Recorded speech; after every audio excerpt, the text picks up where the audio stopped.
Holly and I were both working in the media in one way or another, and Holly was more involved at that particular time, particularly with small businesses and what their needs were. And I was more on kind of journalistic side, writing, shopping stories. I was writing for wedding magazines. I was writing for, shopping pages. And what I was seeing was that people were sort of desperate for that kind of special find, that unusual product, that unique little something that actually made them look really pretty impressive, that they'd found it and given it or worn it at that time. And so we sort of brought together two perspectives, if you like, the consumer perspective and the business perspective. I decided to start a small business that had created fairs, small business fairs, for very distinct few businesses that I had handpicked.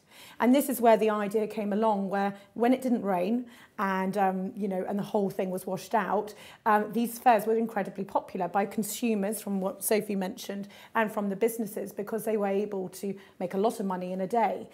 And as time went on, though, you realise that this was not the correct platform for these businesses. It was almost going back to the old ages where we sold eggs in farmers' markets. Why aren't people more discovering these small businesses, and what can we do? And this is when Sophie and I got together and took that concept and took it online, which is now really the backbone to what this business is now.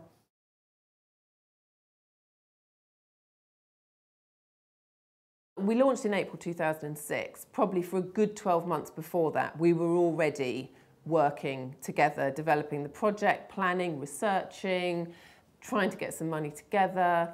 And in terms of the money, that was anything from, borrowing, scraping around our savings, borrowing from family, getting some loans. But really, there was no particular point where we had all that money. It was over time. We'd have 10 here, invest it, 10 there, invest it. And by the time we sort of hit our first, probably the 18-month mark from when we first started even developing it, we had invested 140,000 of our own money.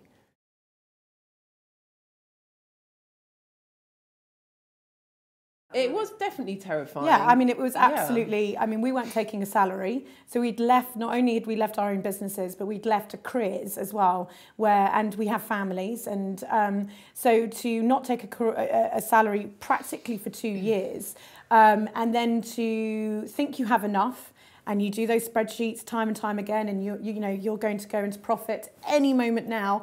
And actually the reality of setting up something that no one had ever done before, I think we hadn't quite realised that we were first to market with this idea. And so from that, every single sort of corner you turned, and I think this is what most entrepreneurs find, you have no real understanding of what that's going to cost you, how many people you're going to need in order to launch something that's never been launched before on a date that you've set to the press, and the pressure is on. So it is incredibly scary, and you just are very grateful you have really good family and friends who are willing to write that check at midnight for the next day. And you just have to not think about it. I mean, and in a way the scariness is a good thing, because there is just no turning back. We have you go deeper and deeper. We have a lot of expressions, and one of them is you don't look down. You've come this far. There's just absolutely no point in thinking about what's down there. You could only go that way now. So that's what you have to do.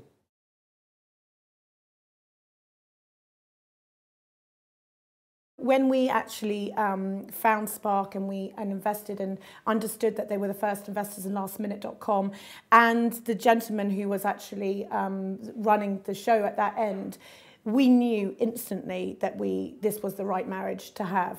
And so it was very daunting, but actually our experience, and we've done a couple of rounds, has been such a positive one. It's just been a wonderful team. The board is a great meeting. We don't regret, we don't hate going to board meetings. Actually, it's a fantastic thing. So it was daunting in the early days, but now we're sort of, we're getting used to doing it, and it's and it's a great discipline as well for any business. To take on venture capital at that early stage means that you have to be kind of operating like a fully fledged, if not big, one day big business right from the beginning. So it's actually a really, really good discipline as well.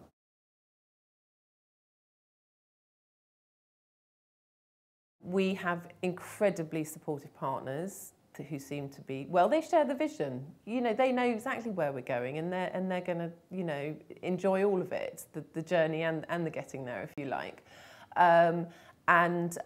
We also have, you know, we're very supportive towards each other, and we just make sure that we just stay intelligent about it, really. Do we work part-time? Absolutely not. Do we, you know, have some kind of flexi working? No, it doesn't. It's not right for this stage of the business, and it never was. And I think there was a perception at the beginning, which is one of the things that we sort of found when we were first talking to VCs, was that if you were women who had set up this kind of business, then you must have done it at your own kitchen table, and you must be sort of trying to fit it around something else, and it just couldn't be further from the truth. It really, really couldn't.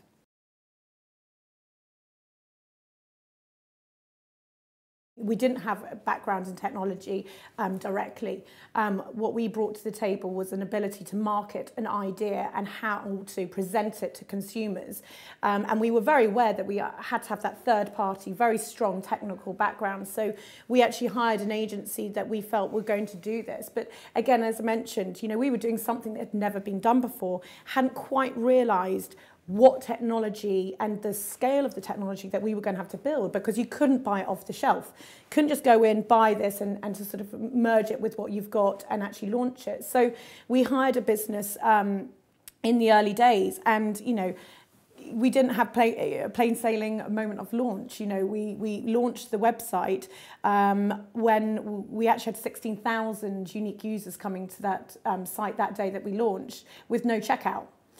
And so that was a real hairy moment, because the actual business, the technical business, had let us down. We learnt hugely from that we needed to bring in somebody in-house that could be there working 24 hours a day with us and understanding exactly what the company needed. And so we actually brought in our own technical director from very, very early on. And actually, that was one of our greatest expenses. But we believed that it was completely correct to have this person alongside Sophie and myself building the site that we have.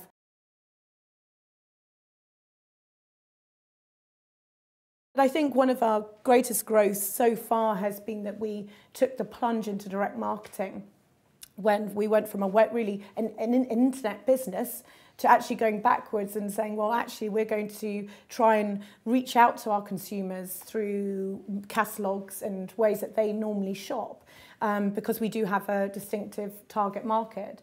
And so in 2007, we took the plunge and we created a small catalogue. And the response was just so phenomenal that we decided to do a few more in 2008, and now we've got 6 this year with over 4.5 million circulation.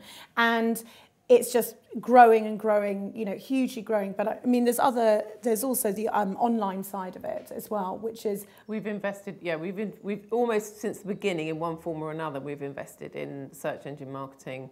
At the very beginning, it was us on Google ourselves, you know, trying to you know, make sense of all of that. And then as quickly as we could, we took on an agency, because that's one area where, you know, I think we're very confident that that just has to be done properly with expertise.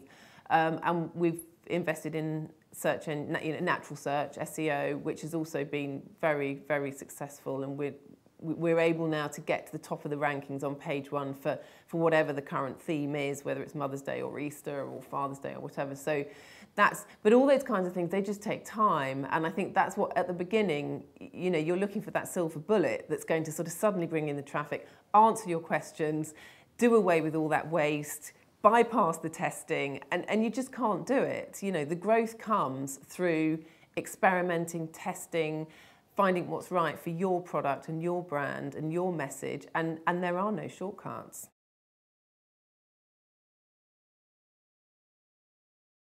Don't be constrained by the fact that you're just online, you know, that you can't look at other marketing avenues. For us to go into catalogues was a huge risk. It's incredibly expensive, and it's paid off. So I would say one of the things is, you know, always look outside of just online. It's not just about SEM. If you've got a target audience that you are trying to attract, what are they doing every day and what's their lives like? Because for us, these people are not sitting online all day long. So how are you going to attract them? And I think it's not to be scared to do something different. Even when everyone's telling you you are absolutely bonkers, you should just go with your gut and not be totally, pushed into a sort of online internet marketing plan, because we've proved that it doesn't have to be like that.